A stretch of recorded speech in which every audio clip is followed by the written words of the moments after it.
know, my son could have died from something else, so that's something I would not speak on. I got you. The shocking news broke early that morning. Rich Homie Quan, the rapper known for his raw lyrics and unmistakable style, had died unexpectedly. Fans were devastated, while details of his passing remained unclear. But as news spread, whispers of suspicious circumstances began to surface. It wasn't just the sudden nature of his death that caught people off guard. It was the behavior of those closest to him. As authorities arrived on the scene, they noticed something strange. Quan's brother and other family members weren't reacting as most might expect. In fact, their behavior raised so many red flags that officers felt compelled to call in the homicide unit for further investigation. Perhaps the most unsettling clue came from the 911 call itself. The call, made by Rich Homie Quan's baby mama, was calm, detached, even eerily so. For many, her tone and choice of words seemed inconsistent with someone reporting the sudden death of a loved one. Left him on the couch before I took my son to school this morning, put a blanket over him, and now I just checked on him again because he never got up. I don't feel a heartbeat. I don't see him breathing. After the 911 call, paramedics were the first to arrive at the scene. By the time police showed up, medical professionals were already assessing Quan's unresponsive condition. But as officers began to gather statements from those present, the details they uncovered only deepened the mystery. One of the first people police spoke with was Quan's baby mama. She told officers that earlier in the morning, she'd seen him lying there but thought he was simply napping. Without checking further, she decided to leave the house to take their kids to school, assuming he was just resting. He was breathing, but he was breathing hard. It was really hard, but you didn't think nothing of it. No, I didn't. He was just asleep. Her response raised immediate questions. If she noticed anything unusual, why leave him without confirming he was all right? After speaking with Rich Homie Quan's baby mama, police shifted their focus to another crucial figure, Quan's brother. His account of what happened the night before would prove to be one of the most alarming parts of the investigation. During the interview, Quan's brother admitted that he was the first to find Quan the night before, unconscious. He described a chilling scene. Quan was slumped over, his eyes wide open, with food still in his mouth. Instead of immediately calling for help or checking his vital signs, what he did next left investigators stunned. Rather than making sure Quan was okay, he decided to take photos of his unconscious body.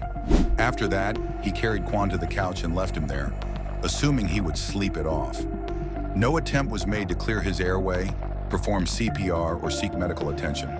When officers pressed him on why he didn't immediately call 911, his answers were vague. He suggested that he didn't think it was serious and believed Quan would wake up on his own. Police were baffled. Not only had valuable time been lost, but his brother's decision to document the moment instead of seeking help raised serious concerns. Why take photos of someone in such a vulnerable state? And why leave him there, unresponsive, overnight? After interviewing Rich Homie Quan's baby mama, brother, and others present at the scene, police thought they had gathered all the information they could. But as they prepared to leave, something unexpected happened. An unknown woman, who had been inside the house during the investigation, quietly attempted to leave without speaking to the officers. One of them noticed her heading for the door and stopped her to ask a few questions. When the officer asked why she hadn't spoken earlier, the woman seemed reluctant to engage. She explained that she wasn't directly involved and didn't feel she had anything valuable to contribute. While her reluctance wasn't unusual under stressful circumstances, her sudden attempt to leave did raise some eyebrows. The officer asked her to stay a bit longer to clarify her presence at the scene and ensure all potential witnesses were accounted for. The woman, though initially hesitant, cooperated after a brief exchange. Police documented her statement before allowing her to leave, noting her presence as part of their ongoing investigation. While investigators were piecing together the events surrounding Rich Homie Quan's death, his family was grappling with the devastating loss. Among them, one voice stood out: his father. As news of Quan's passing spread, his father's reaction revealed a deep sense of grief, but also determination. Quan's father, known for being deeply involved in his son's life and career, publicly expressed his heartbreak. But along with his sorrow came a growing concern over the circumstances of his son's death.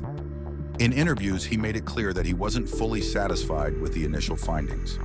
Feeling that the official investigation might not tell the whole story, Quan's father revealed his plan to seek a second opinion. He wanted an independent autopsy performed, hoping it would shed light on any details that may have been overlooked.